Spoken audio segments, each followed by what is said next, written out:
So hi everyone, my name is Jennifer Hargrove and I am a senior data scientist at SAS within the Advanced AI and Modeling Division, which is the AIM division at SAS. I have a background in epidemiology and have a history working with healthcare on various consulting engagements. So today I'm going to be talking about the SAS medication adherence risk product.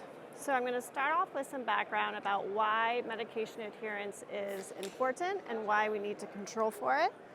Then I'm going to go over some model details about how the model works. I'm going to go over some exciting future enhancements that we have in store for the product. And then lastly, end with a demo.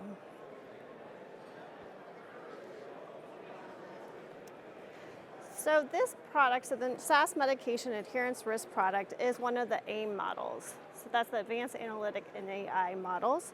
And so what this is it's an industry-specific model. So in this case, it's a healthcare model that's pre-packaged and pre-built and ready to use. So what that means is you get faster results without having to have a statistical background. Everything's included in the package. You just input your data and get your results. So why medication adherence? Medication adherence is defined as taking medication as prescribed by your healthcare provider. It's estimated that only 50% of patients actually adhere to their chronic medication. So this is a big problem and is the reason why we need to control for it. It's estimated that only 16% of total US healthcare cost is related to non-adherence. So that's related to non-necessary ED or hospital visits from being non-adherent to your medication. And medication adherence affects many different aspects of healthcare. So it affects patients, so it affects their overall quality of life and overall health. So being adherent to your medication improves your quality of health, quality of life and your overall health. And being non-adherent can lead to those unnecessary ED visits or hospital visits, which can directly increase your out-of-pocket cost. Additionally, medication non-adherence affects providers because medication adherence is often included as one of those measures in a provider's quality scores. So improving medication non-adherence ultimately improves that provider's quality score as well. Additionally, if patients are healthy, right, they're better with their provider. So if a patient remains adherent, they have higher patient satisfaction with their provider. And lastly, the medication non-adherence also impacts healthcare organizations as a whole, such as MCOs or state Medicaid organizations, because again, medication non-adherence is often included in one of those quality control measures. So improving medication adherence can increase those quality scores and reduce total costs by decreasing the risk of those unnecessary hospital visits. So this slide has a high-level overview of the key functionalities of the SAS medication adherence risk product. So first and foremost, the product identifies patients at high risk of being non-adherent at the start of taking that medication. So what we look at is when patients start a medication for the first time, is that patient at high risk of being non-adherent? So by knowing at the very start, you can then put measures into effect that help increase adherence and prevent those unnecessary hospital visits before they occur. Additionally, it builds a prediction model tailored to your specific patient population. So the output of the model is score code that's built on your data. So it's very specific to your own specific data. To help aid in care coordination, the model identifies the top pharmacy and top ordering provider associated with a patient. And the idea here is that these providers have some sort of history with the patient, and they're a starting point for putting interventions or resources into place to help those patients remain adherent. To help prevent end-user error, the model includes multiple validation checks to make sure that the model runs smoothly. So we check to make sure, were there any spelling errors? Does that data actually exist? Does it have observations? Was a measure put into the model that shouldn't be there? Things like that. And lastly, The results can be used to identify geographic areas containing high concentrations of that at-risk patients. So again, then you can see where resources are needed that would have the biggest impact in your community. So often we're asked, well, how would I interact with this product? So this slide highlights how each of these different sets of users would interact with the SAS medication adherence risk product. So first you might have a technical admin who would actually install your package in your SAS Viya environment and set up the necessary libraries. Next you would have potentially a data engineer go through and pull the necessary fields required by the model. They might also push that model to production once it's been validated in your dev or test environment. Next, you would have a data scientist potentially come in and configure your input JSON file. They would actually run the model and help you evaluate the results. And then lastly, you would have the business users who would actually consume those results in either the SAS table format or using the VA reports. And again, this is just an idea. This might vary depending on your organization structure, but this is how these different personas would interact with the final product. So the SAS medication adherence risk product really consists of two different components. So the first component is the model pipeline. So what this does is it produces the actual score code that then is used to score individuals for the risk of being non-adherent. So the data sets that are required for the product include member data, so this is your basic demographic data, a drug mapping file, so this contains the drug codes and the drug class that you want to use to build your prediction model. It includes pharmacy claims, so in pharmacy claims we need the basic elements, so fill date, day supply, provider, drug code, things like that. And then inpatient facility stays, so those are admin and discharge date for each members, and that's to a hospital or a skilled nursing facility. And then lastly, the model requires at least one social determinant of health data. And so there's multiple sources of social determinant health data available for free online. And the model allows for up to 10 different fields. And what this data does is it controls those factors that might increase a patient's probability of being non-adherent that aren't identified in claims data alone. So examples include like income data, education level, access to healthcare providers in their community, things like that. So by controlling for these factors, we help remove some of that bias that's associated with using healthcare data alone. So once you have all the different required data elements, the first step is the model validates those input data and all those input parameters. So again, that goes through and just validates for those end user error. Next, we go through and look at that historic data and identify all the new users initiating therapy. And we build the aggregated data for those new users. Next, that aggregated data gets fed into a gradient boosting model, and that gradient boosting model produces the score code. So the main output from the model pipeline are those model scores. The variable importance, this tells you which factors are most strongly associated with adherence. And then lastly, model fit statistics. And this tells you how well the model fit your data. So the next component of the SAS medication adherence risk model is the actual risk scoring. So we need the same data that's required for the model pipeline, except in addition, we have a new table, which is all the members that are initiating a drug for that month. So for instance, if you want to run this monthly, that would be the table, all the new members that are starting that drug that month, and what is the risk of being non-adherent. So risk scoring works the same. So we first validate that the input parameters in the data are correct. Then we go through and we validate that those members are truly new users, so they don't have a history of taking that drug. And then we build that aggregated data for those new members and score them.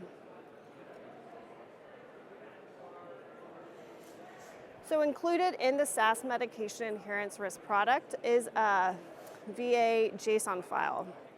So what this does is it allows you to quickly visualize the results in a VA report. And we'll go into this in more detail, but filters allow you to filter down to specific high-risk members. It allows you to filter the report to specific providers, and allows you to see all the different members and their probability of being non-adherent.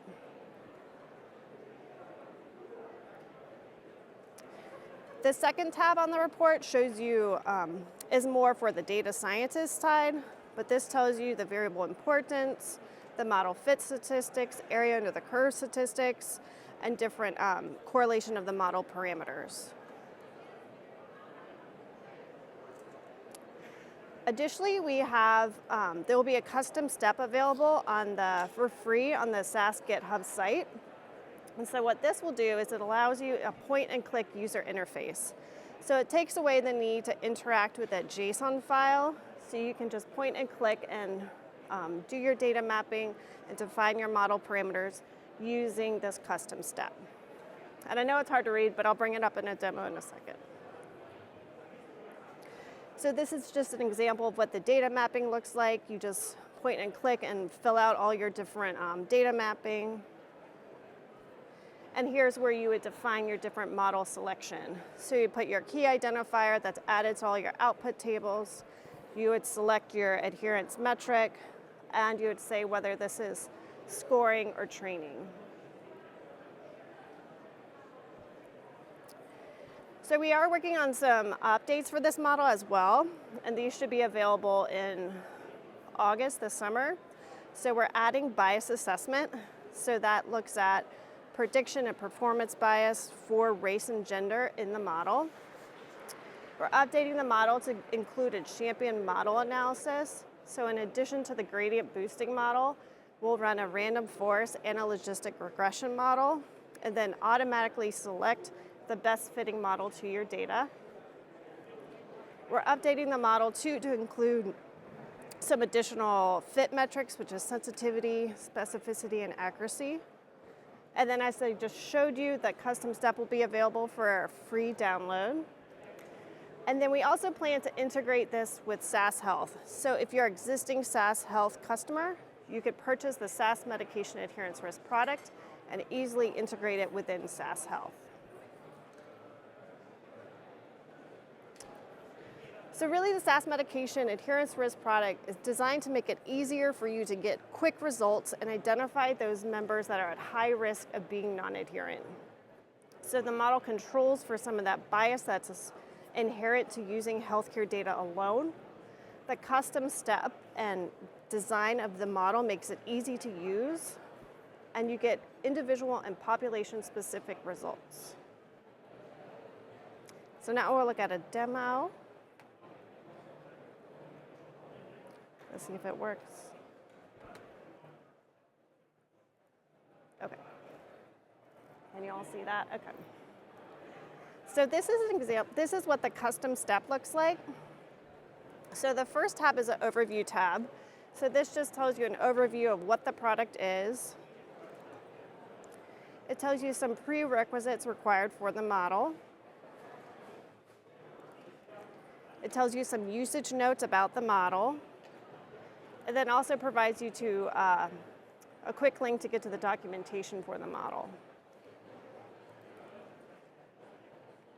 The second tab of the custom step allows you to quickly map your data using that point and click user interface. So here you can just navigate to the library that contains your data.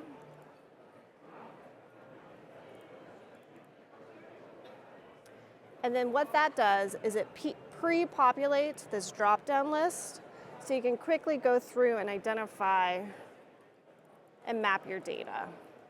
And one of the good things about using this custom step too, so for instance, if it's requiring a numeric column, this drop-down list already filters down to just those numeric fields. So So it just makes it very quick to complete the mapping required by the model. So you can do that for the various different data sets that are required for the model.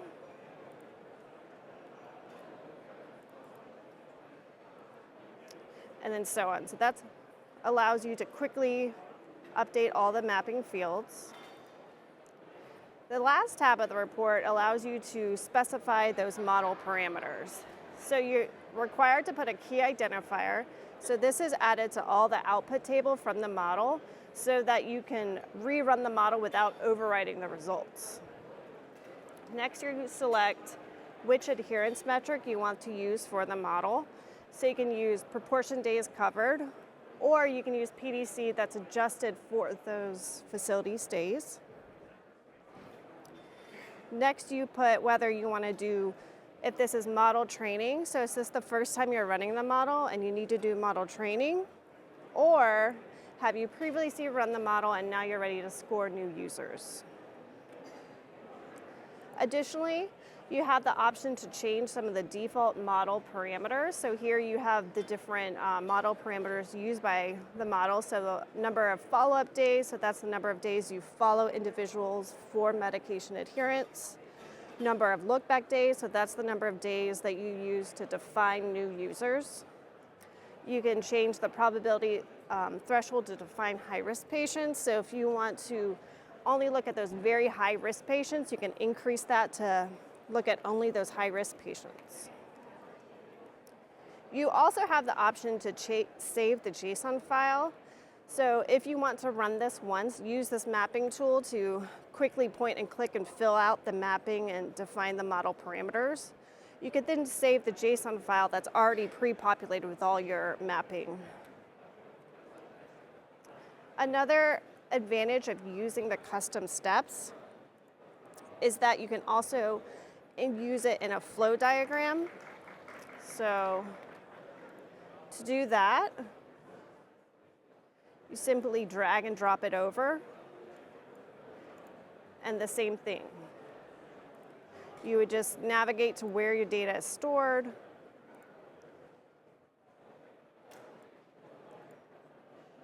and you could quickly populate your different data sources and complete your mapping. And then once you have that flow diagram saved, you can actually go in and schedule it as a job.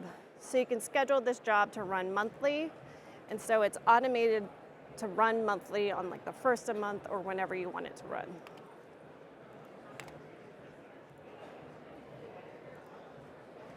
So next we'll look at the VA report that's included with the model. So again, this VA report is designed to make it so you get results quickly in a user interface that is easy to interpret. So you can go through and filter down to different high-risk members only. You could filter down to specific pharmacies. So if you're MCO and you want to check to see a specific provider to see how they're performing, you can easily filter down to look at just those patients associated with that provider. Same thing with the ordering provider ID. You could also have a care coordinator who's interested to see whether their specific patient is being at risk of being non-adherent. And to do that, you can filter the report to specific member IDs. You can also look at the member risk by county. So you can filter down to specific counties and see all the different pharmacies in that county and their number of high risk, medium risk, low risk patients. Make that bigger. Same for ordering provider ID. So it's just a quick way to visualize the results and see those high risk members and where they're clustered within your community.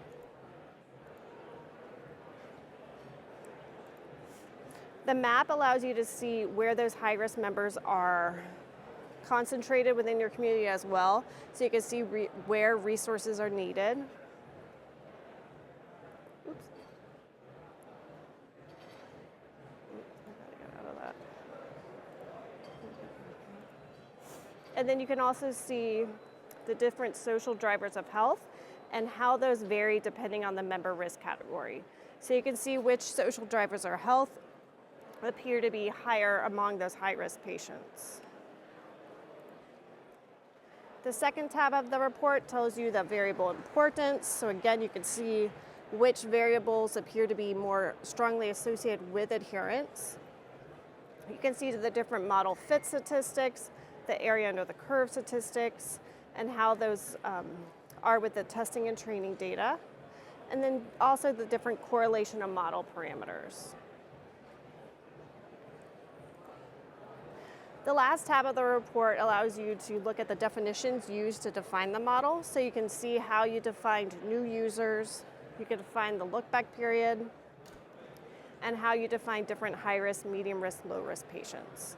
Also included in this definition tab is all the different drug codes and therapeutic classes used to define the model.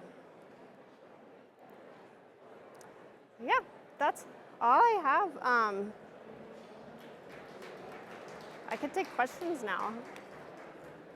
Okay.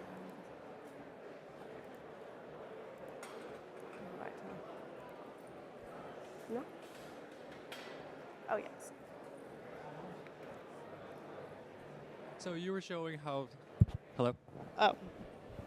We're good, okay. So you were demonstrating how certain social determinants of health were more prevalent among members that might be considered high or medium risk. I wanted to know if those specific social determinants, are there some that are weighted more than others, so such as like socioeconomic status, race, age, or are they all weighted evenly and this is just more like correlation? For the social determinant measures, so those are just included in the model. So you can include up to 10, and it kind of depends on how they roll out in the model, right? What the model says, how strongly they're correlated with adherence. Yep.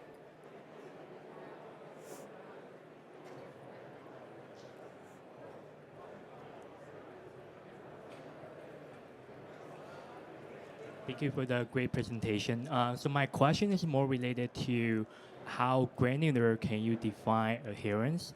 For example, if it's like a more complex regimen, there's like a induction and a maintenance phase, or there's a combination, or there's different lines of therapy. Is there flexibility of defining that? And is there any tool to identify any kinds of patterns that help define the definition for adherence?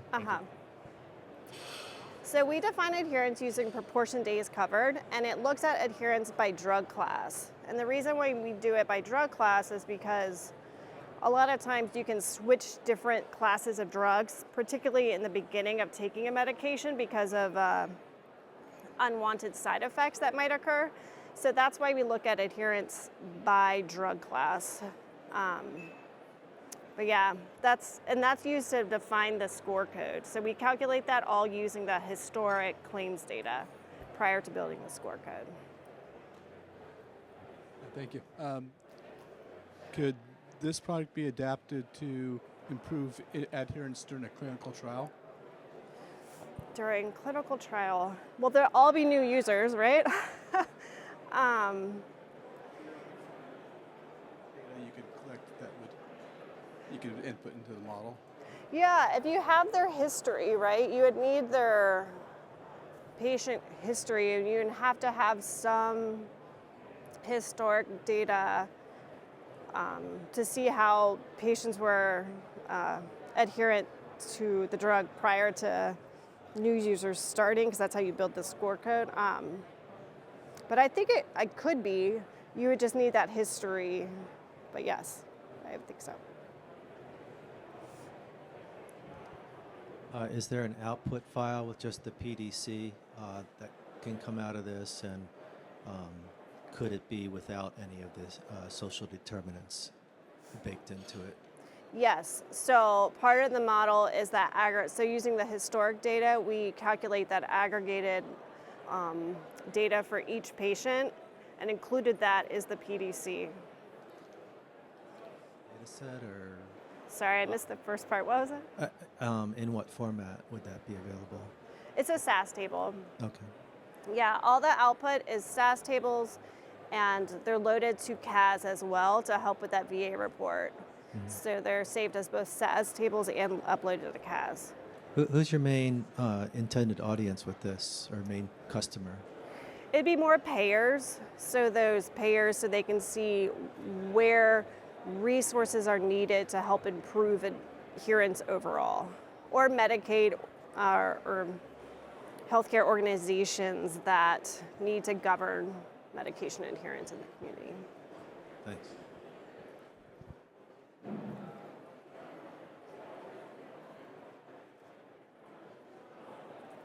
All right, thank you.